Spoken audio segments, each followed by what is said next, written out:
Let us try to understand the change in entropy by taking a simple example of mixing of water.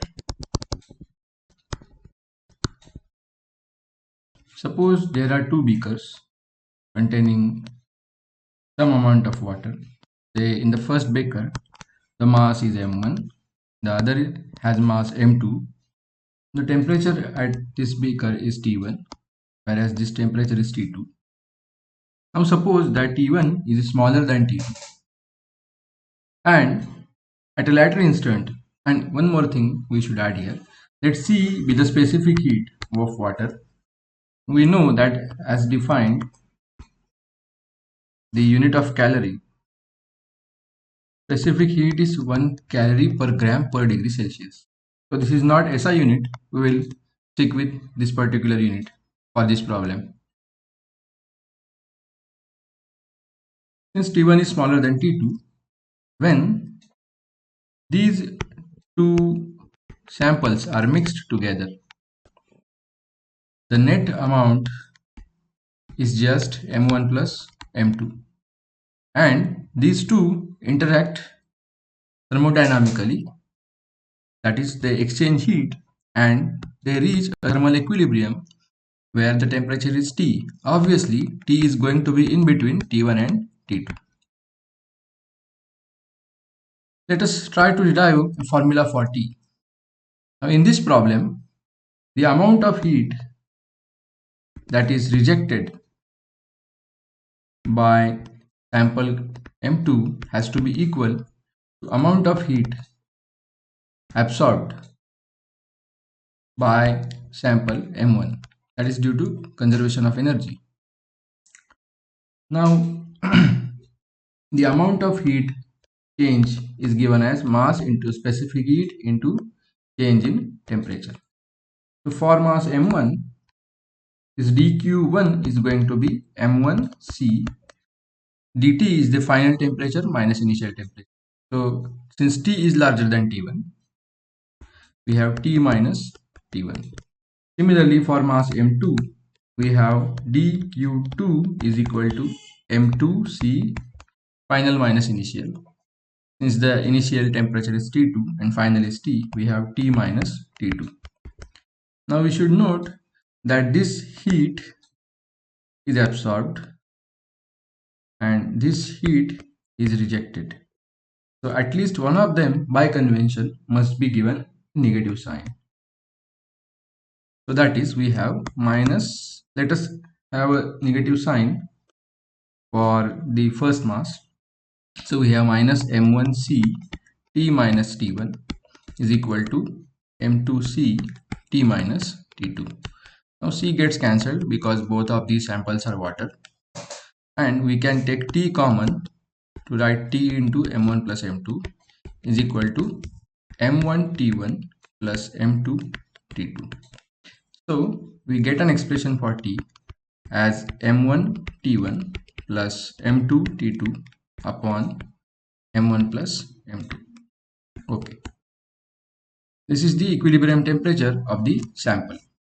Now let us substitute values in order to understand this problem. Suppose mass M1 is 10 gram,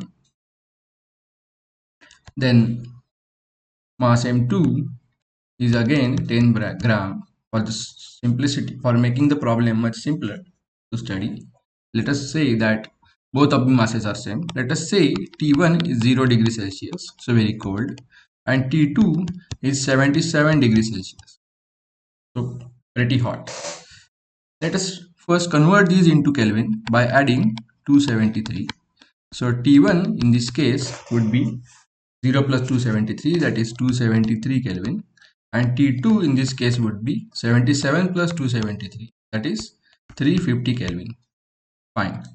So T would be then, now note that M1 and M2 are same. So M1, M2, let us say M1 and M2 be just called as M. So we have M into T1 plus T2. Just look at this formula. M is taken common being the same upon 2M. M1 plus M2, that is 2M. M gets cancelled. And we have T1 plus T2 by 2. That is 273 plus 350 divided by 2. So we have a value of T with us, which is 311.5 Kelvin. Okay.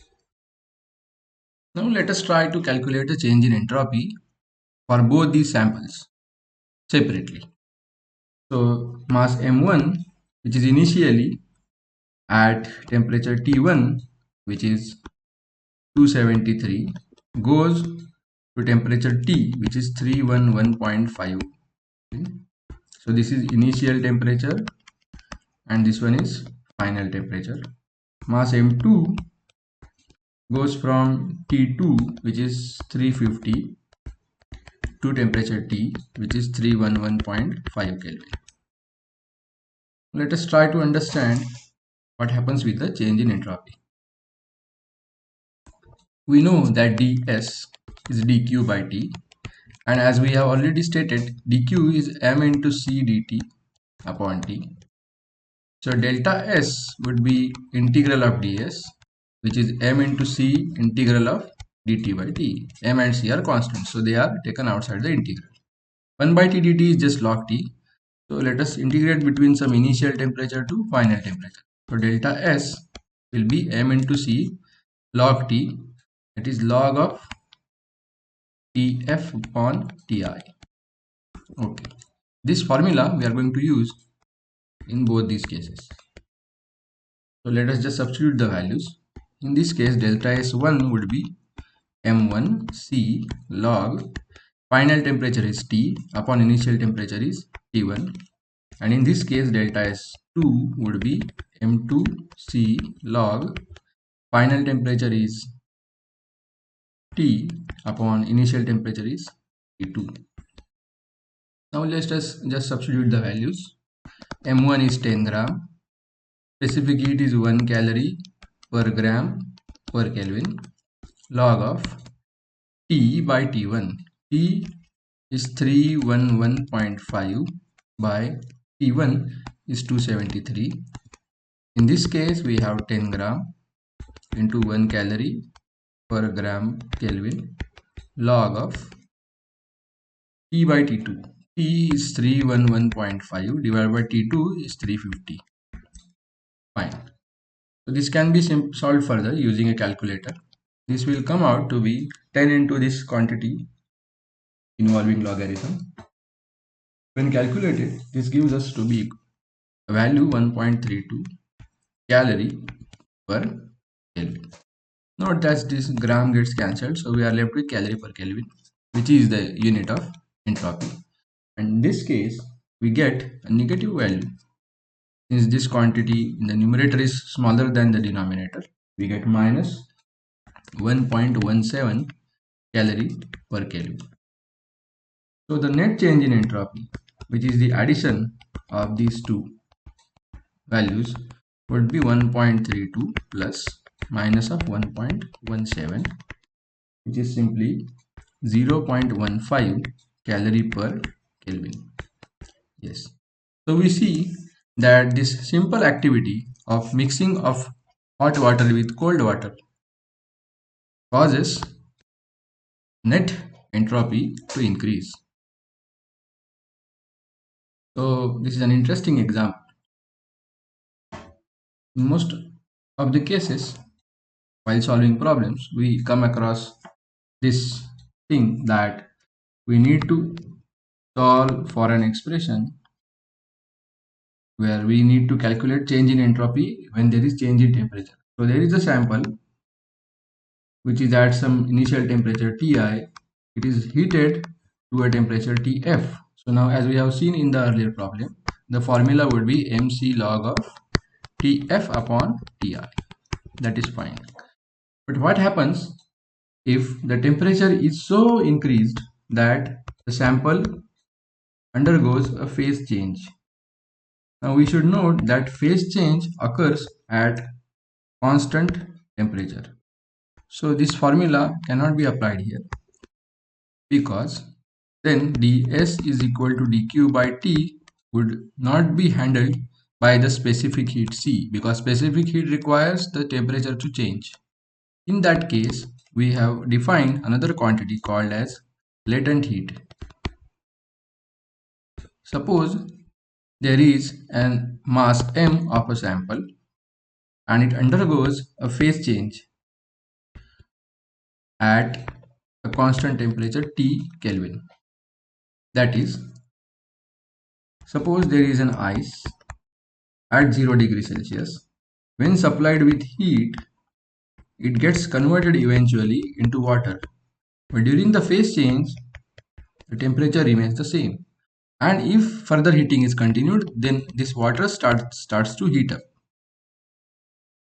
say 10 degrees Celsius. So heat involved in this process is the specific heat C, whereas the heat involved in this process is latent heat L, denoted by letter L. So latent heat is defined as amount of heat required per unit mass. This is how we define latent heat, amount of heat required per unit mass. So in that case, dq would be just m into L. So we have mL by T. This formula should be used if the change in if a problem involves phase change, that is from say ice to water or water to steam and so on. So the previous formula we apply when we deal with only the change in temperature, whereas this formula is used to calculate change in entropy when we deal with a phase change. We should try solving such problems to get further insight into how the change in entropy takes place. Thank you.